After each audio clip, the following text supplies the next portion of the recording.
Dear students, मैं आज आपके लिए लेके आई हूँ फ्रेजल वर्ब की क्लास, जो आपको सबसे मुश्किल लगती है। बच्चों को प्रॉब्लम आती है कि हम एक वर्ब दैट इज कैरी और इस तरीके से हम इन वर्ड्स को कैसे याद करें। तो मेरे पास इसका एक तरीका है बच्चों, और मैं उम्मीद करती हूँ कि ये आपको समझ में आएगा। आप इस फ्रेजल वर्ब को फनी वे में याद कर सकते हैं। कैसे याद करेंगे, चलिए मेरे साथ। सबसे पहले हम क्या करेंगे बेटा, इसमें एक शब्द दिया हुआ है कैरी। कैरी को हम कन्वर्ट करेंगे हमारी actress ji that is Kareena. हम इसको क्या बना रहे हैं, करीना। क्लियर। अब अगर हम करीना की बात करें तो उनकी कहानी बनाते हैं। देखो कैसे। सबसे पहले क्या करना होता है आपको, सबसे पहले हमारी एक वर्ब है, वर्ब के साथ अलग अलग प्रेपोजिशन यूज हुई है, और जिसकी वजह से इसका जो मीनिंग है वो हर बार चेंज हो रहा है। राइट। तो आपको करना क्या है, सबसे पहले जो ये टोटल मीनिंग है इनको हम लिख लेते हैं। ऑफ जहां भी आएगा बेटा, मैं इसको कन्वर्ट कर दूंगी ऑफर में। ठीक है, जहां भी ऑफ आएगा मैं इसको कन्वर्ट कर दूंगी ऑफर में। अवे का मतलब होता है दूर। ठीक है। ओवर का मतलब हो गया बेटा ऊपर। ठीक है।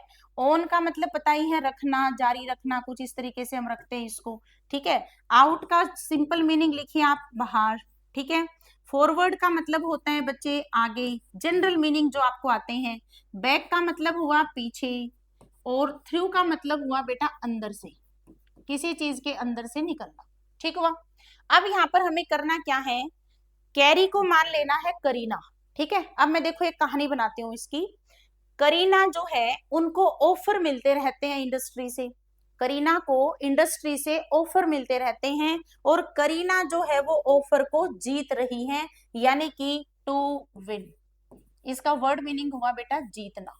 ठीक है। जैसे इंडियन टीम कैरिड ऑफ, तो आपको मीनिंग समझ में आएगा कि इंडियन टीम है वो जीत गई है। इतनी बात समझ में आ रही है। अवे का मतलब होता है दूर। करीना को अपनी इंडस्ट्री से बहुत ज्यादा प्यार है। अगर करीना को इंडस्ट्री से दूर लेके जाया जाए तो करीना अपना कंट्रोल खो देती है। तो इसको हम लिखेंगे, कैरी अवे का मीनिंग हुआ टू लूज सेल्फ कंट्रोल। ठीक है। कंट्रोल को खो देना, यानी कि इम्बैलेंस हो जाना। कैरी ओवर, करीना को ऊपर से एक ऑर्डर मिला कि भाई करीना का क्या करो, ट्रांसफर करो। ठीक है। अब नई नई हीरोइन को हमें मौका देना है, तो अब हम क्या करेंगे, करीना का क्या करेंगे, ट्रांसफर करेंगे। सो कैरी ओवर का मीनिंग हुआ किसी चीज को ट्रांसफर करना। क्या करना, किसी चीज को ट्रांसफर करना, दिस इज कैरी ओवर। ठीक हुआ। आगे बढ़ते हैं। करीना अपने काम को हमेशा जारी रखती है, यानी कि किसी चीज को जारी रखना, कंटिन्यू रखना। तो आप इसका बना दो टू कंटिन्यू। क्या लिखेंगे, टू कंटिन्यू, किसी काम को जारी रखना। क्लियर। करीना जी को इंडस्ट्री से बाहर नहीं किया गया। क्यों नहीं किया गया, क्योंकि वो सबकी बात मानती है। सो कैरी आउट का मीनिंग होता है आज्ञा का पालन करना। तो इसको हम इंग्लिश में बोल देंगे to execute something. To execute something. ठीक है। इतनी बात आपको समझ में आई। आगे बढ़ लेंगे। करीना जो है वो अपने करियर को हमेशा आगे बढ़ा रही है। आगे बढ़ा रही है अपने करियर को, तो इसके लिए यूज कर दो टू मूव। टू मूव यानी कि आगे बढ़ाना।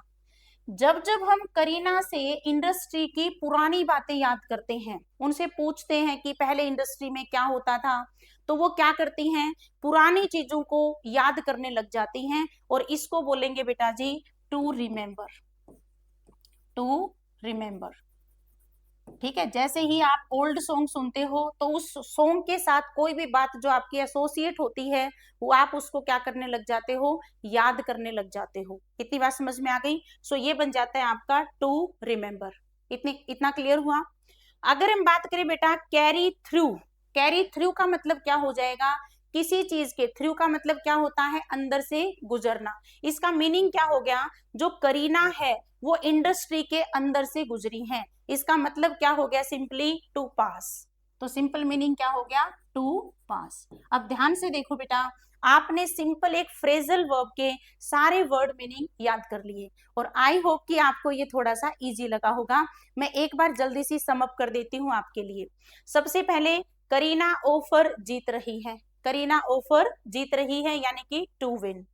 करीना को जब भी इंडस्ट्री से बाहर ले जाओगे तो वो अपना क्या करेंगी, कंट्रोल खो देंगी, यानी कि टू लूज कंट्रोल। ठीक है, करीना को ऊपर से ऑर्डर मिला कि भाई नई हीरोइन को जगह दो और आप क्या करो, अपना ट्रांसफर करवाओ, तो यहां पर बन गया बेटा टू ट्रांसफर। अगर मैं बात करूं करीना की, तो वो अपने काम को हमेशा जारी रखती हैं, कैरी ऑन का मतलब हो गया बेटा टू कंटिन्यू। करीना को इंडस्ट्री से बाहर नहीं किया गया क्योंकि वो सबकी बात मानती है, सबकी आज्ञा का पालन करती है, so this is carry out. इतनी बात समझ में आ गई, यानी कि to execute. Carry forward, Kareena अपने करियर को आगे बढ़ा रही हैं, so this is carry forward. अगर हम बात करेंगे बेटा करीना से जब भी पीछे ले जाया जा सकता है, इंडस्ट्री की पीछे की बात की जाती है, वो अपनी जवानी के दिनों में चली जाती हैं, तो उनको हर चीज याद आती है, यानी कि टू रिमेम्बर। ठीक हुआ। कैरी थ्रू का मतलब ये हुआ कि जो करीना है वो इंडस्ट्री के अंदर से होके निकली है, बड़ी एक्सपीरियंस्ड एक्ट्रेस हैं, तो हम कह सकते हैं कि वो अंदर से निकली है, यानी कि टू पास। तो ये था हमारा बच्चों एक छोटा सा तरीका फ्रेजल वर्ब्स याद करने का। आप एक बार इस तरीके से करके देखिए, अगर आपको याद होता है तो मैं आपको ऐसी बहुत सारी क्लासेस प्रोवाइड करवा दूंगी। ठीक है, आप कभी भी इन फ्रेजल वर्ब्स को भूलेंगे नहीं। आप जल्दी से इसका एक स्क्रीनशॉट करें, इसको याद करने की कोशिश करें। Thank you very much for watching this video.